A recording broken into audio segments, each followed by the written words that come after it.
A'udzubillahi minasyaitonirrajim. Bismillahirrahmanirrahim. Subhanalladzi asra bi 'abdihi lailam minal masjidil haram ilal masjidil aqsal ladzi barakna haulahu linuriyahu min ayatina innahu huwas samiul basir. Yang artinya, Maha suci Allah yang telah memperjalankan hambanya pada suatu malam dari Masjidil Haram ke Masjidil Aqsa yang telah kami berkahi sekelilingnya, agar kami dapat perlihatkan sebagian dari tanda-tanda kebesaran kami. Sesungguhnya Dia Maha mendengar lagi Maha melihat. Assalamualaikum warahmatullahi wabarakatuh. Pertama-tama yang terhormat Kepala Sekolah SMA Negeri 2 Ungaran, dan yang saya hormati Bapak Ibu Guru Juri yang terhormat, dan tidak lupa teman-teman yang saya cintai dan saya banggakan. Halo semuanya, bagaimana kabar kalian? Alhamdulillah, luar biasa, Allahu Akbar. Semoga Allah selalu melimpahkan keselamatan, kesehatan, serta anugerah keberkahan rezeki bagi kita semua. Amin, amin, ya rabbal alamin. Nah teman-teman, berjumpa dengan saya Bagas Sadewa Putra Dauri dari kelas 11-8. Nah, ayat suci Al-Quran yang saya bacakan tadi adalah salah satu penggalan wahyu dari Allah Subhanahu wa Ta'ala yang menceritakan tentang salah satu peristiwa paling penting, fenomenal, dan menakjubkan yang layak kita ingat selalu, yaitu peristiwa Isra Mi'raj. Nah, teman-teman yang saya sayangi, marilah di hari Sabtu yang cerah ini, marilah kita bersama-sama mengingat kembali peristiwa Isra Mi'raj yang sangat menakjubkan itu. Teman-teman yang saya cintai dan saya banggakan, sepeninggal Khadijah, istri Rasulullah, dan Abu Thalib, paman Rasulullah, di waktu yang dekat, membuat Nabi Muhammad sangatlah sedih. Ditambah lagi, orang-orang Quraisy sekarang semakin berani mengolok-olok Nabi Muhammad SAW, menginjak-injak Rasulullah. Rasulullah hampirlah berputus asa. Sampai di suatu malam, di lelapnya tidur Nabi Muhammad, tiba-tiba datanglah malaikat dari langit. Malaikat Jibril turun menembus atap di mana rumah Nabi Muhammad sedang tidur. Dan tiba-tiba Jibril membangunkan Nabi Muhammad. Nabi Muhammad pun membuka mata, dan tiba-tiba terdapat malaikat yang sedang membelah dadanya. Malaikat Jibril berkata, "Wahai Muhammad, tenangkanlah dirimu. Aku akan menyucikan jiwamu dan hatimu." Begitu kata Jibril. Nabi Muhammad pun tenang sembari Jibril menyucikan hatinya, hingga tidak ada satupun keraguan di dalam dirinya.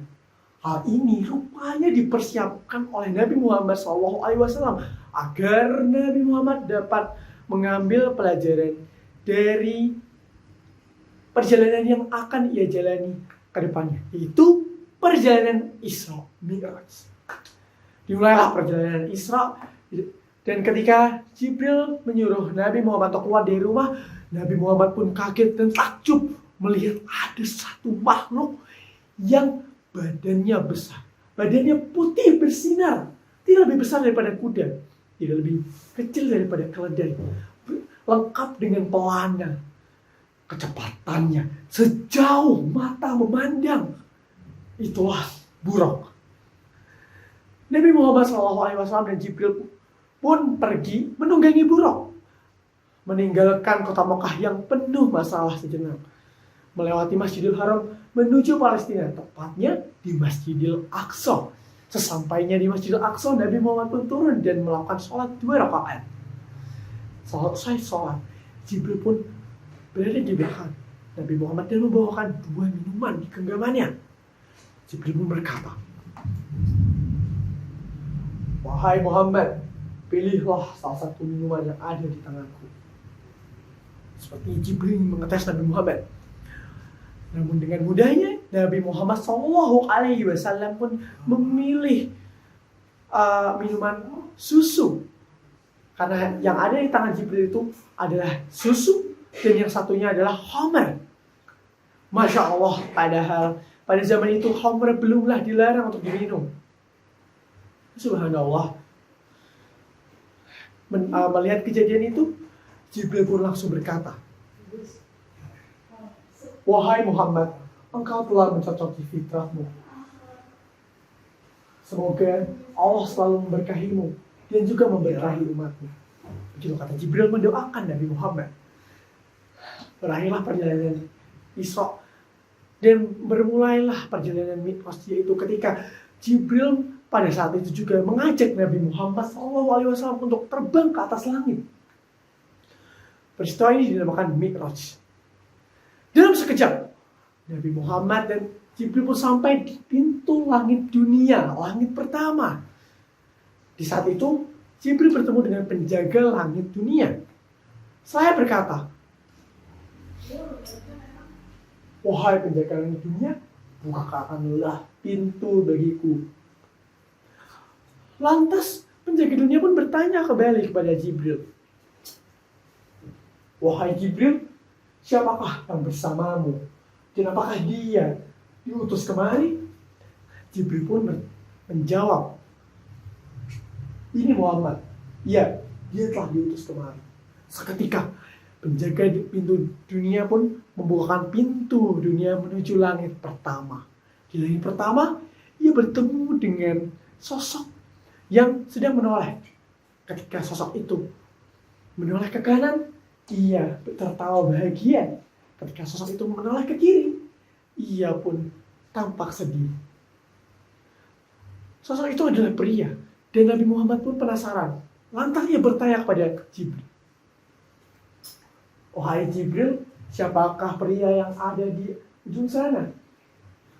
Lalu Jibril pun menjawab, "Wahai Muhammad, itulah Nabi Adam, manusia sekaligus Nabi pertama di bumi. Ucapkanlah salam kepadanya." Maka setelah itu Nabi Muhammad pun mengucapkan salam yang hangat kepada Nabi Adam alaihissalam. Setelah saling membalas salam, Nabi Ibrahim pun mendoakan kenabian Nabi. "Nabi Muhammad, aku telah mendengar kenabianmu. Semoga Allah selalu melimpahkan anugerah, kemudahan, dan kesehatan selama dakwahmu." Nah, kemudian Jibril menjelaskan penampakan ruh-ruh yang ada di sebelah kanan Nabi Adam dan sebelah kiri Nabi Adam. "Wahai Muhammad, ruh-ruh yang ada di sebelah kanan Nabi Adam adalah ruh-ruh para syuhada. Namun ruh-ruh yang ada di sebelah kiri Nabi Adam adalah ruh-ruh orang-orang yang sengsara." Setelah berbincang sedikit dengan Nabi Adam, Nabi Muhammad dan malaikat Jibril pun meneruskan perjalanannya menuju langit kedua. Nampaknya di setiap langit mereka melintas, terdapat penjaga dunia, penjaga langit tersebut. Dan kemudian setiap kali melintasi penjaga langit tersebut, Jibril harus berbincang dengannya. Dan di setiap langitnya, Nabi Muhammad bertemu dengan nabi-nabi yang terdahulu. Di langit kedua, Nabi Muhammad bertemu dengan dua nabi, Nabi Yahya dan Nabi Isa. Di langit ketiga, ia naik lagi dan bertemu dengan Nabi Yusuf, nabi yang dikaruniai oleh Allah Subhanahu wa Ta'ala setengah dari ketampanan Nabi Adam. Di langit keempat, ia bertemu dengan Nabi Idris, nabi kedua sekaligus nabi yang meninggal di langit. Di langit kelima, ia bertemu dengan Nabi Harun, nabi yang diangkat kenabiannya oleh Nabi Musa. Dan benar saja, ke langit keenam, ia bertemu dengan Nabi Musa alaihissalam. Jibril pun selalu mengingatkan ketika bertemu dengan nabi-nabi terdahulu tersebut untuk mengucapkan salam kepada mereka. Namun setelah Nabi Muhammad SAW mengucapkan salam kepada Nabi Musa terlihat menangis. Jibril yang penasaran lantas bertanya kepada Nabi Musa, "Wahai Musa, kenapakah engkau menangis?" Ternyata Nabi Musa pun menjawab, "Aku menangis karena ternyata ada nabi yang diutus setelahku, namun umatnya lebih banyak yang masuk surga daripada umatku." Cemburu Nabi Musa. Baiklah, selanjutnya setelah berpinjak sedikit, Nabi Muhammad dan Jibril pun melanjutkan perjalanannya untuk naik ke langit ke-7. Di langit ke-7, ia bertemu dengan Nabi Ibrahim. Setelah saling membalas salam, Nabi Muhammad dan Nabi Ibrahim pun saling mendoakan kenabiannya. Nabi Ibrahim terlihat sedang bersandar di Baitul Ma'mur, yaitu kiblatnya para malaikat. Di langit ke-7 juga, Nabi Muhammad diperlihatkan surga. Nabi Muhammad SAW pun tidak berhenti bertasbih karena saking indahnya, megahnya surga itu. Ia berharap semua umatnya masuk ke dalam sana. Setelah berjalan-jalan tengah hamparan surga, Nabi Muhammad dan Jibril pun melanjutkan perjalanan Mi'raj dan naik lagi. Di atas langit ke-7 terdapat Sidratul Muntaha. Pada momentum itu, malaikat Jibril memperlihatkan wujud aslinya. Wujudnya sangatlah dahsyat, bahkan tidak dapat diutarakan dengan kata-kata. Sebagaimana dituliskan pada Quran surat An-Najm ayat 13 hingga ayat 15. A'udzubillahi minasyaitonirrajim. Walaqad ra'ahu nazlatan ukhra 'inda sidratil muntaha 'indaha jannatul ma'wa. Yang artinya, dan sesungguhnya dia Muhammad telah melihatnya dalam wujud aslinya, yaitu di Sidratul Muntaha, dan di sekelilingnya terdapat surga tempat tinggal.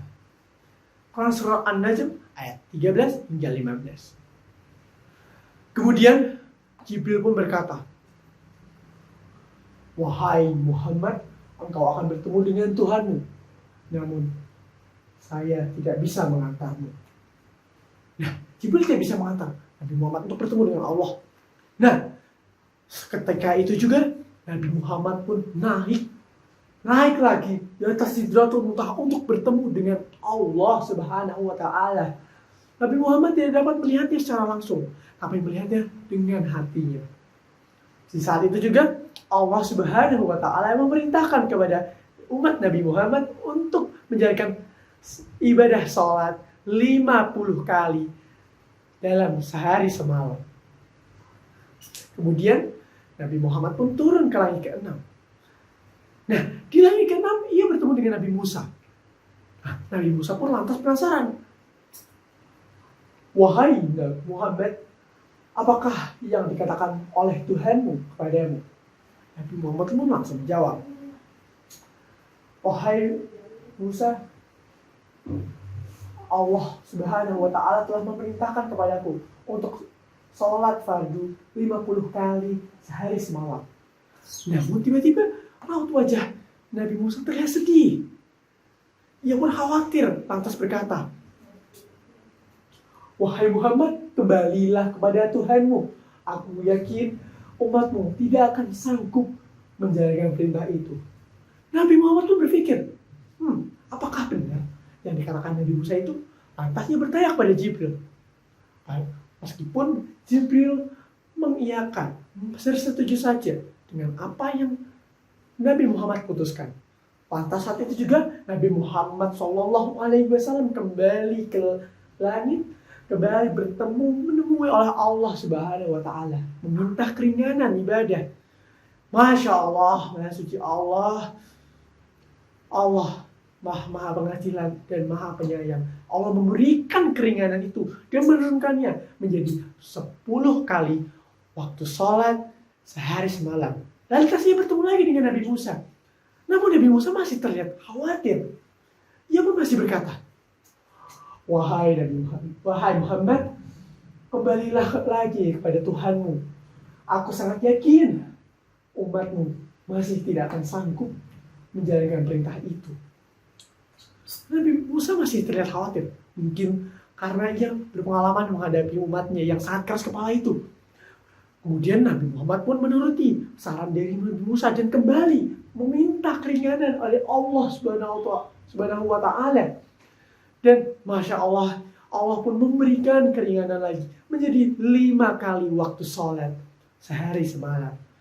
Dan kemudian ketika ia bertemu dengan Nabi Musa, Nabi Muhammad pun sudah rela. Nabi Muhammad sudah tetap dengan perintahnya, yaitu sholat 5 kali waktu sehari semalam. Meskipun Nabi Musa masih terlihat khawatir dengan perintah itu. Dan Masya Allah, Nabi Musa pun mengiyakan saja apa yang diputuskan oleh Muhammad, karena ini adalah umatnya Nabi Muhammad SAW. Nabi Muhammad dan Jibril pun melanjutkan perjalanan Mi'raj dan turun kembali ke bumi, melintasi lapisan-lapisan langit dan turun kembali ke Masjidil Aqsa. Dan di saat itu juga Allah berseru, wahai Muhammad, engkau telah menyetujui farduku dan aku telah memberikan keringanan kepada umatmu. Di saat itu juga di dalam Masjidil Aqsa, malaikat Jibril memanggilkan membangunkan ruh nabi-nabi terdahulu untuk menjadi makmum sholat fardu pertama di Masjidil Aqsa yang diimami oleh Nabi Muhammad SAW. Dan di akhir perjalanan, Nabi Muhammad pun kembali ke Mekah menunggangi buruk sebelum di pagi hari. Demikianlah kisah Isra Mi'raj yang menakjubkan itu. Hikmah yang dapat kita petik dari kisah Isra Mi'raj ini adalah perjalanan ini merupakan penghormatan dan menghibur bagi Muhammad setelah ditimpa ujian yang bertubi-tubi, setelah peninggalnya orang-orang terdekatnya dan ditolaknya dakwah secara mentah-mentah oleh kaum Quraisy. Selain itu juga bagi kita semua, marilah kita semua segeralah menyegerakan ibadah sholat. Karena Nabi Muhammad SAW sudah meminta keringanan dan Allah pun memberikannya hingga menjadi 5 kali waktu. Maka dari itu, marilah kita senantiasa menyegerakan sholat. Karena sholat adalah ibadah yang paling disukai oleh Allah Subhanahu wa Ta'ala. Karena sholat membuat hambanya untuk bisa selalu ingat kepadanya, senantiasa ingat kepadanya.